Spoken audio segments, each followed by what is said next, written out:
If I could have your attention, good evening. I'm Ralph Gerson. I'm an Institute trustee and secretary, but I'm also involved with the William Davidson Foundation.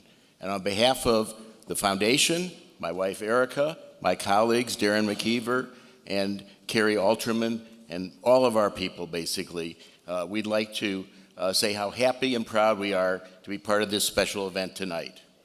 At a terrible time like this, it feels good to be together, honoring one of our own. We wouldn't have it any other way. Rob, congratulations on this richly deserved honor, and if you don't stay at the Institute, we might take the medal back.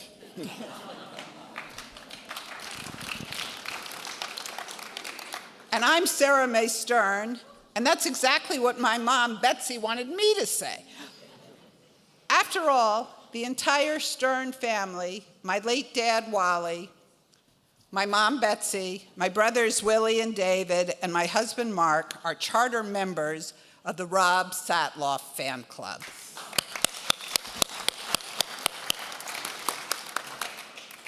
But enough of that. For those of you who have been to previous Scholar-Statesman galas, you know that our honorees don't give long, boring speeches. We do something a little different. We ask our honorees to allow themselves to be grilled in an unrehearsed interview. This year, we get to watch something that has never happened in 15 years of galas here.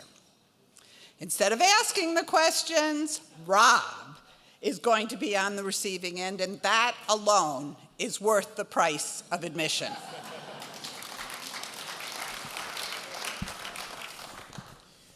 Serving as the interviewer for this year's Scholar-Statesman Conversation is someone well known to this audience. He's the co-author of the best-selling book, Startup Nation, The Story of Israel's Economic Miracle.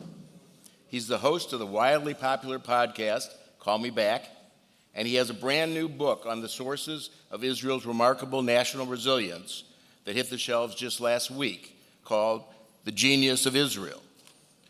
Now, we know he wasn't planning obviously for this terrible moment of tragedy, but the message of the book, the timing could not be better. It's a much needed and very appropriate message, so I'm delighted that our interviewer this evening is Dan Senor.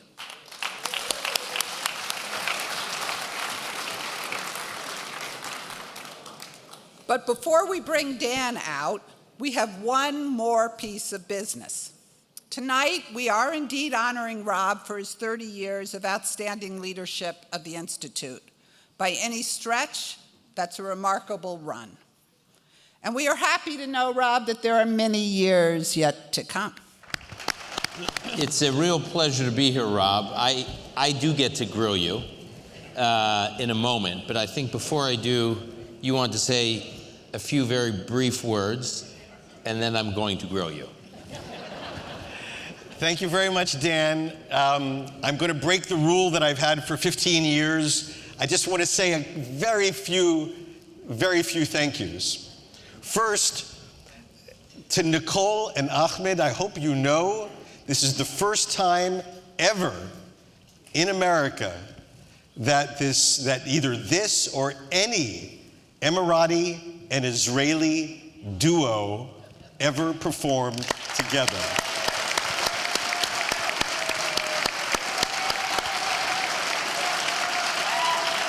And for this to happen today, 6 weeks after what happened on October 7th, is just a reminder that at the end of all the darkness, there will be light. So, just very briefly, 3 thank yous. First, after 30 years, I have to say, and it's with great pleasure, I want to say thank you to all those tremendous leaders of the Institute that I have worked with, going back to Barbie Weinberg, our founder, going through all of our chairmen and presidents, who you should now see up here. There you go. All of our chairmen and presidents. Some of them are not with us anymore. Their children are here. I'm delighted that they are here. Some of them are with us, many. I just want to say thank you to all of you. You're absolutely remarkable leaders. Secondly, there are three people, three colleagues that I wanted to say thank you to among a long list.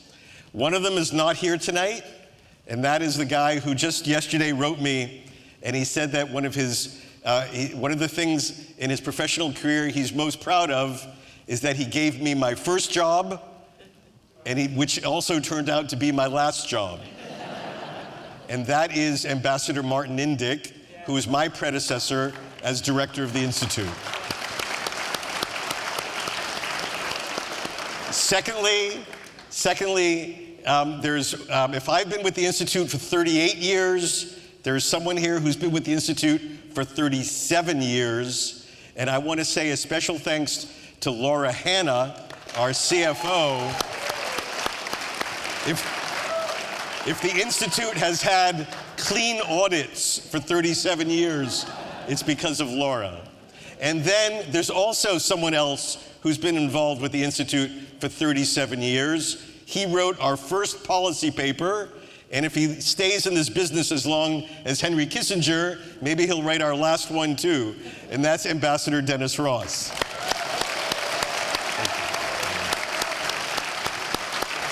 So, and then just lastly, a special thank you to three young men who are here. They are handsome, they're brilliant, they're adorable, and they're all single. I really want to say thank you to my three sons, Benji, William, and David.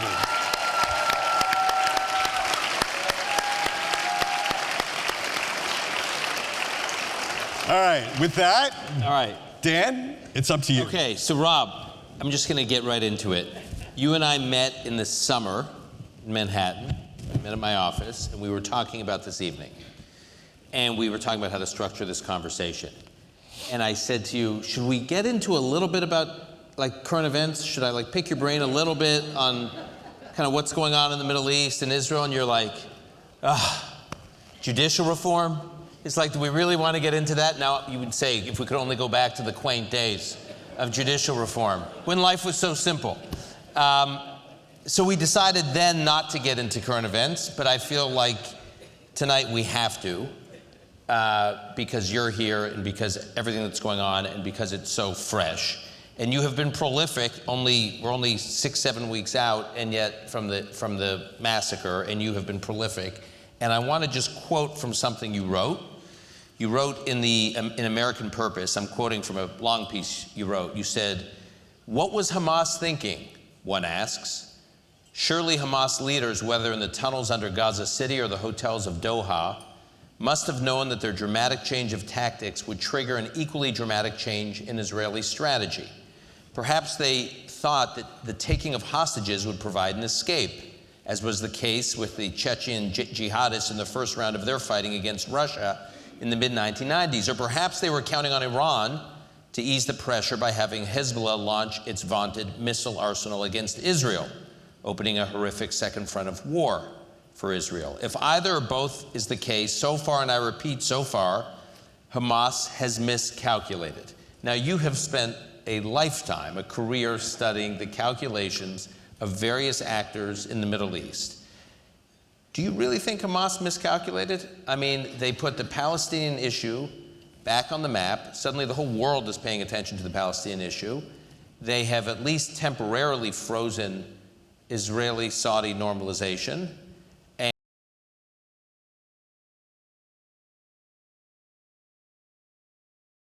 these are a little tense between Israel and its Abraham Accords partners. So, putting your WINEP hat on, did they miscalculate? There's no doubt in my mind that they miscalculated. There's absolutely no doubt.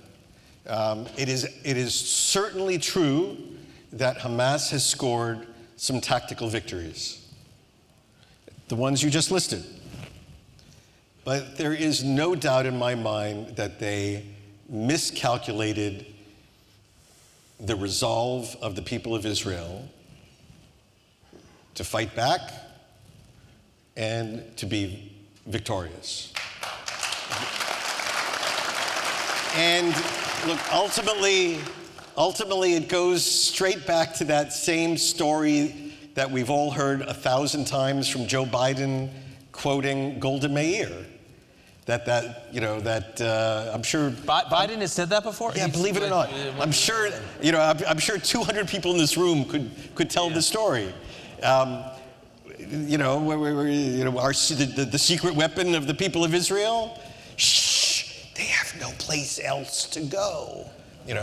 That's, and it's absolutely true. What's remarkable, and you've written a book about this, what's remarkable is if you look at the polling since October 7, this most divided moment, on October 6th, is now the most unified the people of Israel have had in decades, and 70% of Israeli Arabs, 70% of Israeli Arabs now associate with the challenges faced by the Jewish majority in Israel. It's the highest, actually, solidarity the Israeli Arabs have polled in the history. Ever. Yeah. Ever.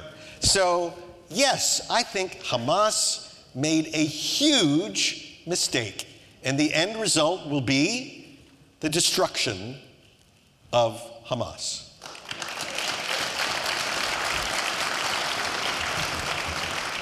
So on the question of what we're seeing in the global backlash against Israel, and this debate of, is it anti-Semitism or is it just ignorance by a lot of people who are just getting mobilized by social media and don't really know any better?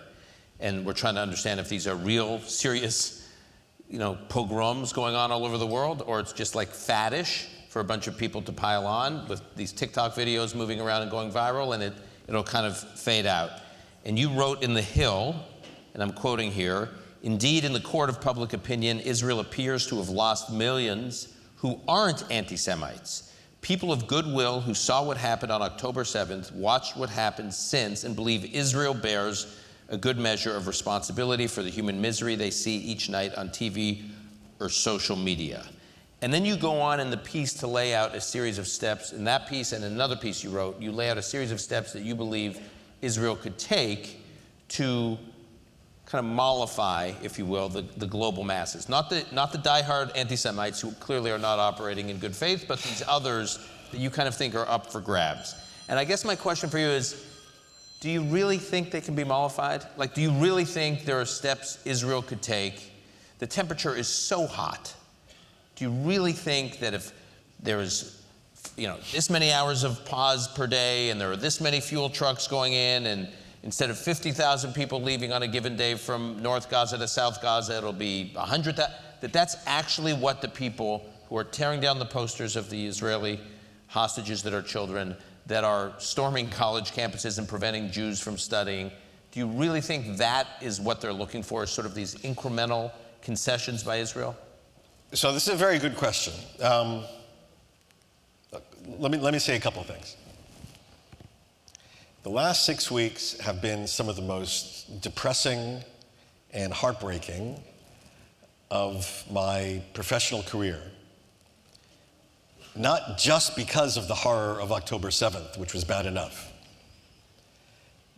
but because of so many people that I thought were sort of political allies or sympathetic partners who turned out either to be mute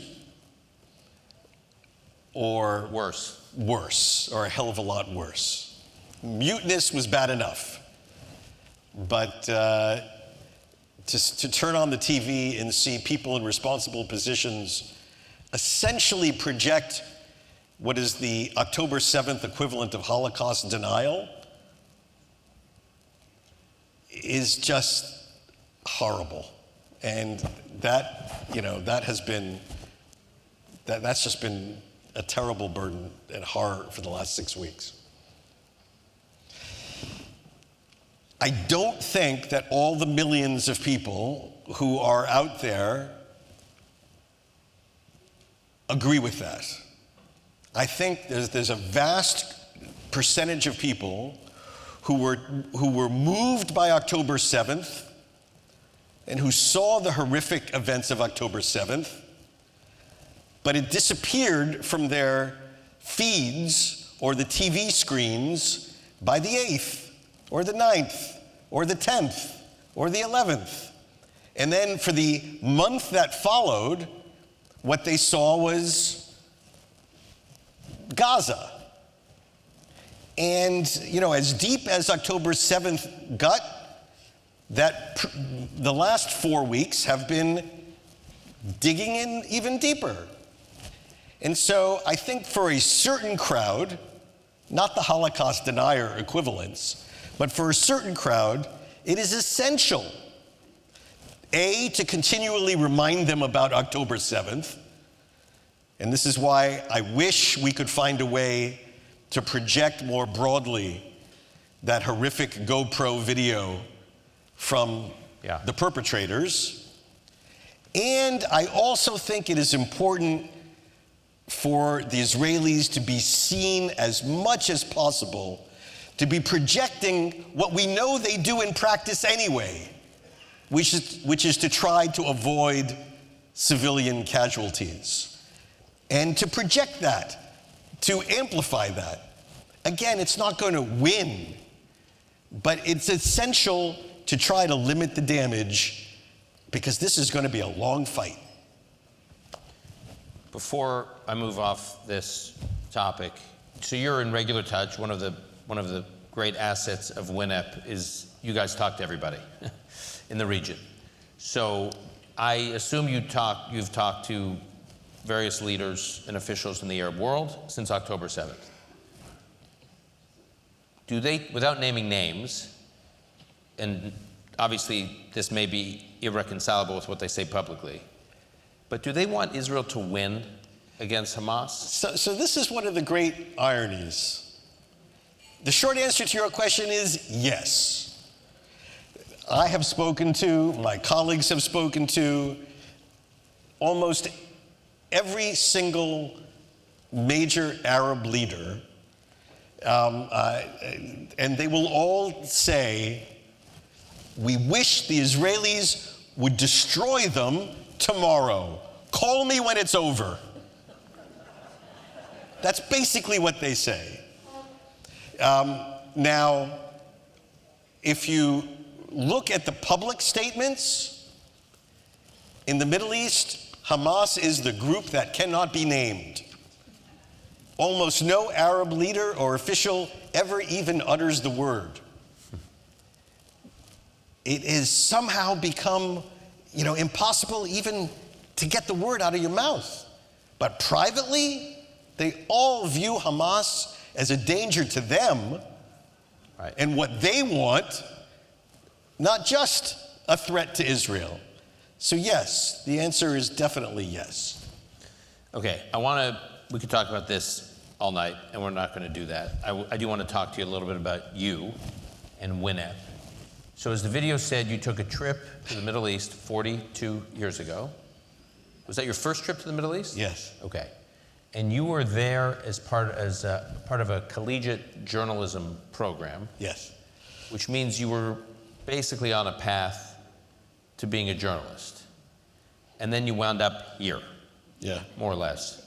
So you went from being, you could have easily had a career where you were just an observer of events in the Middle East and a, knowledgeable, engaged, expert observer, versus now you're much more of a practitioner. You're engaged in policy, you're engaged in analysis, you're engaged in dealing with all these leaders, informing them. What would you say to like a young Rob Satloff who is taking their first trip to the Middle East and is contemplating journalism? Why landing at a place like this is the better career path? Because I think the reason I ask that is I'm a big fan of think tanks, not just your own, and I find it often hard to explain to people what they actually do if you're not in this policy ecosystem, why they're so important, and why it's such a worthy career. That's a great question. First of all, I I pinch myself for how fortunate I am that I made the right decision in my life. And it actually, there was a particular day where I made this decision.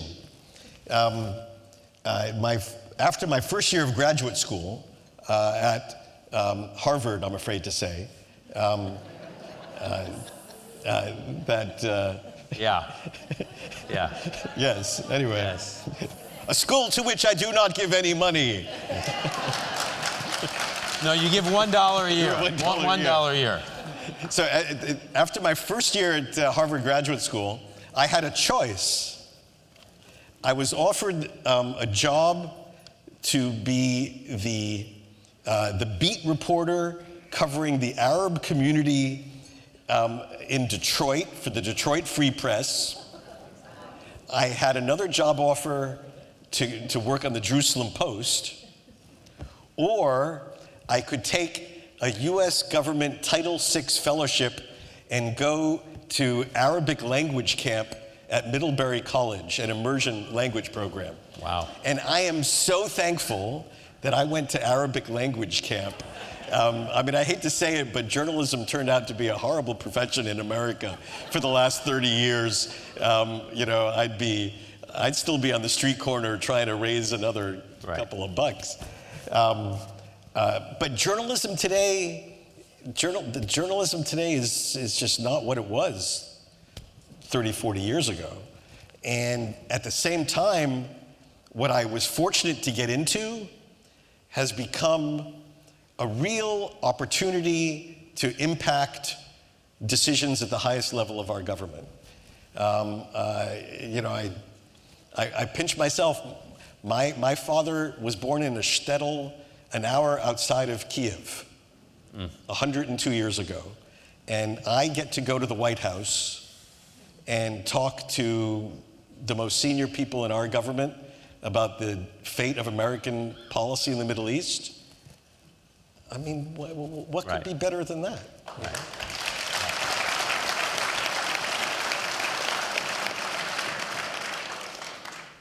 But in terms of telling someone now, like the role of think tanks in our politics, where Washington has become much more partisan.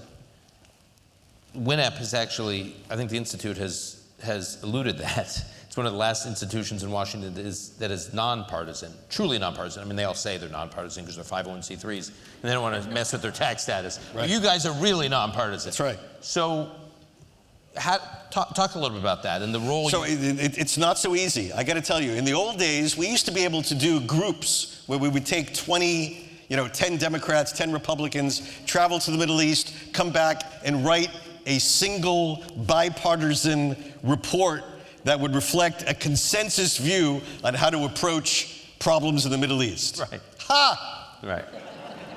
Totally impossible. Right. Can't be done, regrettably.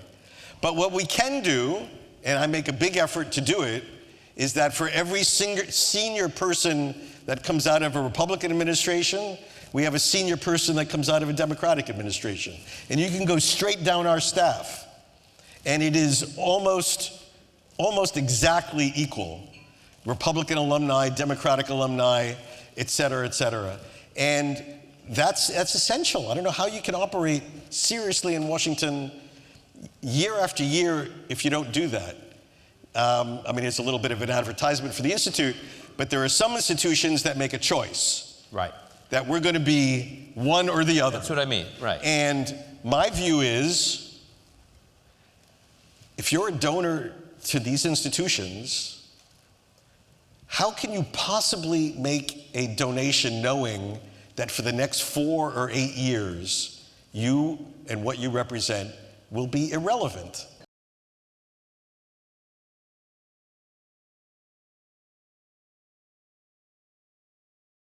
Relevance, that means that at any particular moment, you may not be as intimate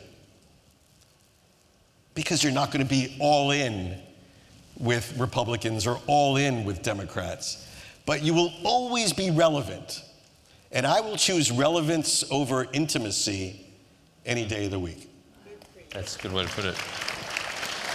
As the video mentioned, you wrote, it sounds like the first scholarly piece on Hamas. Yeah. So what year was that? 1988, during right at the beginning of the first Intifada. Okay. The beginning of the first Intifada. And what did you observe then that inspired you to write this piece? What did you, in a million years, did you ever imagine we could be somewhere like where we are today, where Hamas literally has the ability to light up the region into a regional Yom Kippur style war where the great powers get involved, and I mean they have the potential to.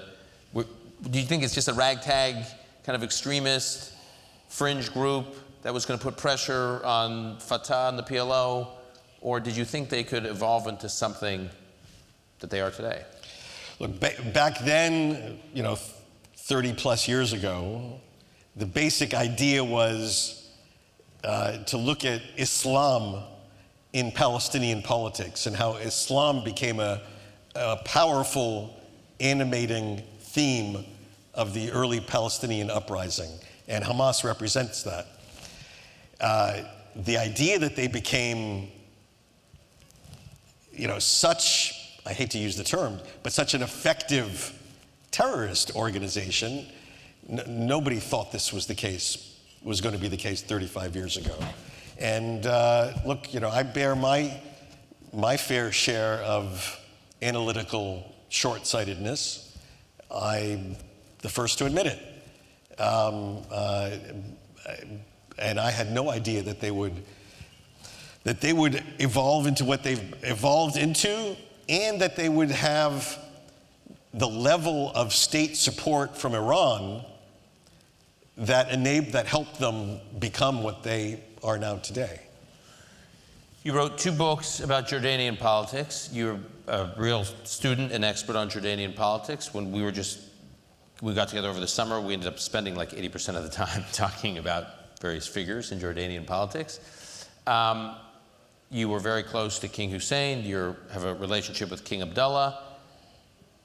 How much pressure are they under right now? So the Jordanians are under a lot of pressure.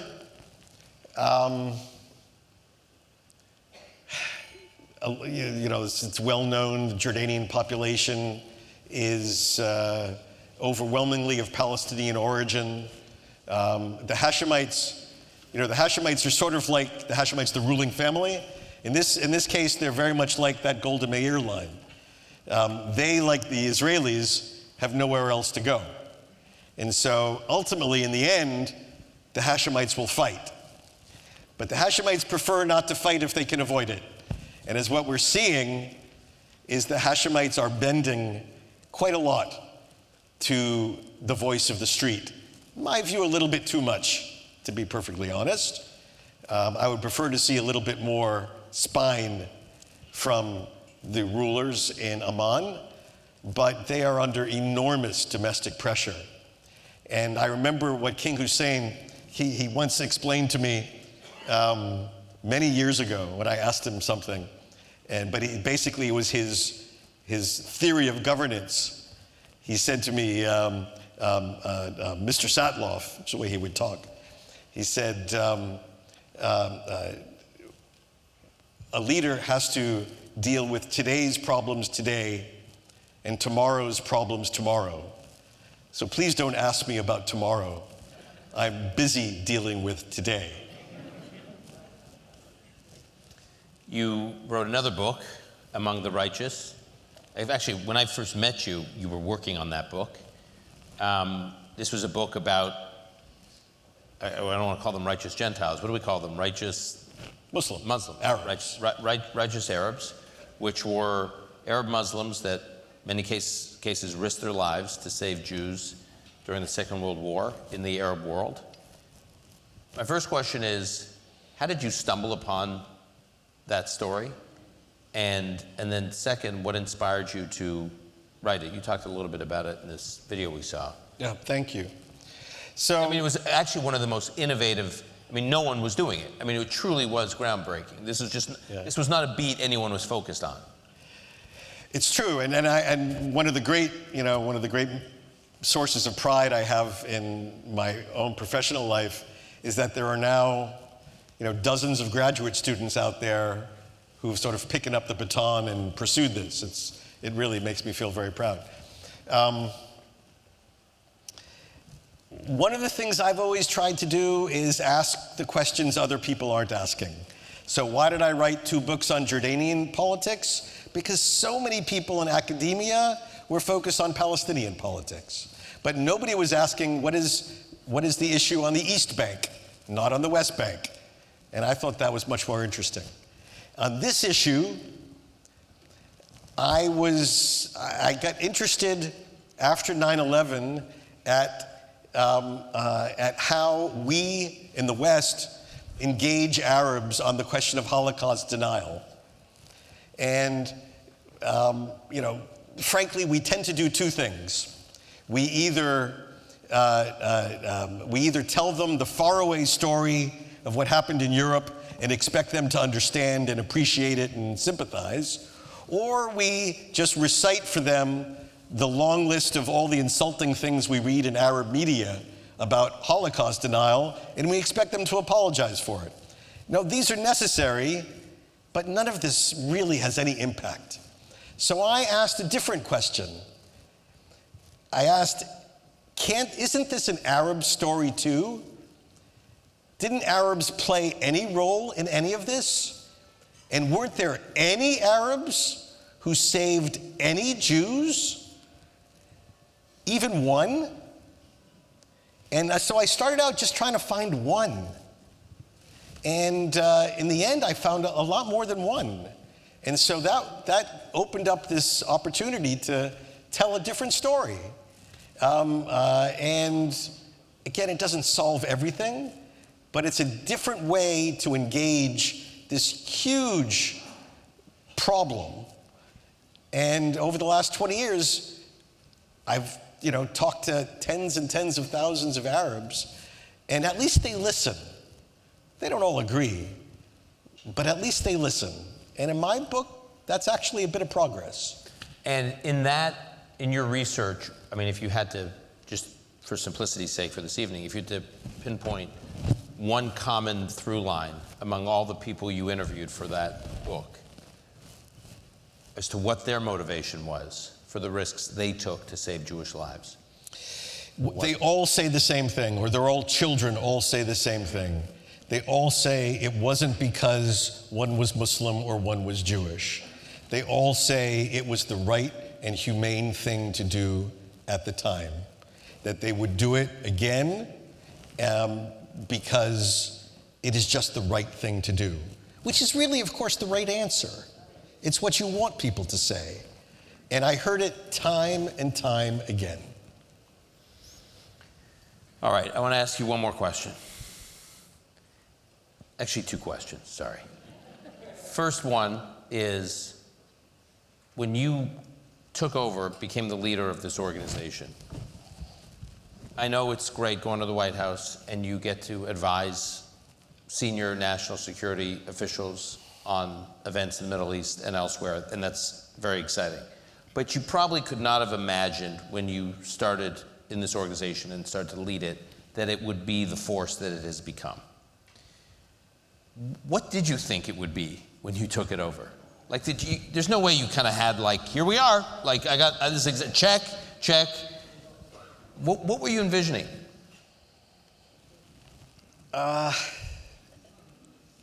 Interesting question. Hey, you asked me to do this. You wanted interesting questions. I was happy to. I'll tell you, when I first became director, our sights were a lot lower. I'll be very candid. It used to be a big deal back in the early 90s. It would be a big deal if an assistant secretary of state, or if some first counselor at some embassy would show up at some luncheon or something. And Dennis is smiling. He knows exactly what I'm saying. It used to be a big deal. And then, maybe it was after 9/11 when the Middle East stopped being a niche issue in American foreign policy and it became the focus of American foreign policy. But for the last 30 years, it wasn't enough to have some deputy assistant secretary. Sorry, we won't take the vice president. We will only take the president to speak at the end. Something, well, you wanted to be able to affect at the highest level. You really wanted the Secretary of State and the National Security Advisor and their senior advisors. And so you got a bit protective of that. Maybe you got a bit spoiled. But the issues are just too great to let anything else be satisfactory. And so, yes, our sights did go up. And that's really the playing field where we're playing right now. So you are super, in addition to being a serious intellectual and a deep thinker, you're creative and you're entrepreneurial. Given what you've done with this is evidence of that. If you were like looking at the landscape now in the Washington policy ecosystem, and we're looking at where, like almost if you had like a whiteboard, and we're saying, where is there an opening? Where is there an opportunity for another organization adjacent to WINEP or the next generation of WINEP? Or if you were thinking like, where's the space that there's a little bit of a vacuum that a young, not that you're not young, but a younger Rob Satloff could say, you know, I'm the person who just came back from their trip to the Middle East, like you did at that age, and says, look, I see white space here. I'm gonna like seize this in the policy ecosystem. What do you think's missing right now in Washington debates? And maybe it's not. By the way, maybe it's not in Washington. Yeah. So, a couple of thoughts on this. Look, I was so fortunate. When I went to Harvard as a graduate student, the director of the Center for Middle East Studies at Harvard almost 40 years ago was Nadav Safran, an Israeli. One of my instructors at Harvard was Daniel Pipes at the Center for Middle East Studies. Another instructor was a colleague of mine at the Institute, David Pollack, an instructor. I took a class with Elliot Cohen, another instructor. This is Harvard in the mid-1980s. Wow. Can you possibly imagine that Harvard in 2023 would be anything like that? Of course not. It's depressing. None of these people would be allowed within 5 miles of Cambridge, Massachusetts today. So, if I were born 30 years later and I saw what the great lacuna is, it would probably be to fight that battle more than to fight the policy battle. In DC, look, you know, in DC right now, we've made enormous progress. Enormous progress. Not just the Washington Institute, but if you look at a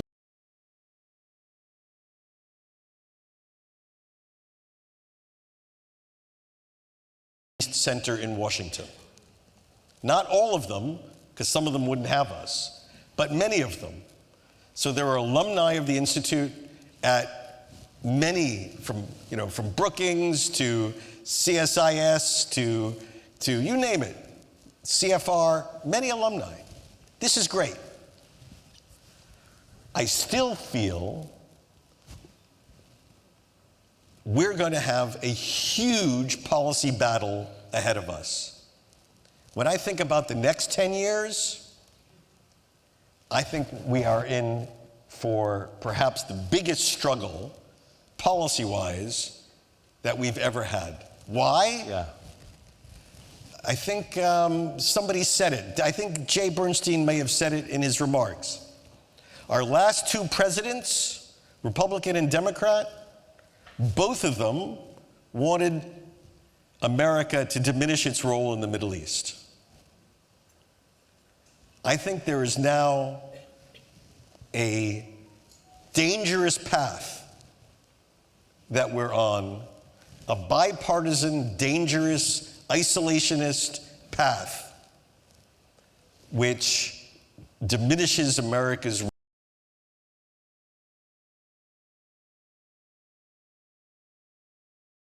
thoroughly put his finger in the dike on this, to his great credit. And I hope it's not a partisan statement for me to say that, especially since October 7th, God bless Joe Biden.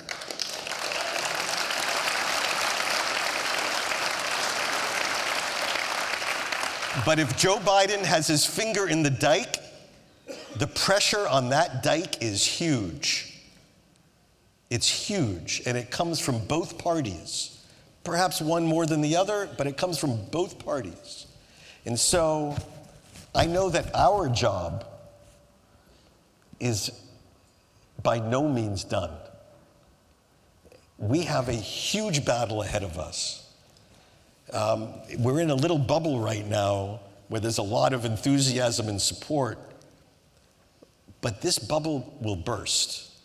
And when it bursts, we have to fight the good fight about why America needs to stay deeply engaged, partnering with its allies, and willing at moments to put its people and money and voice on the line for things that matter.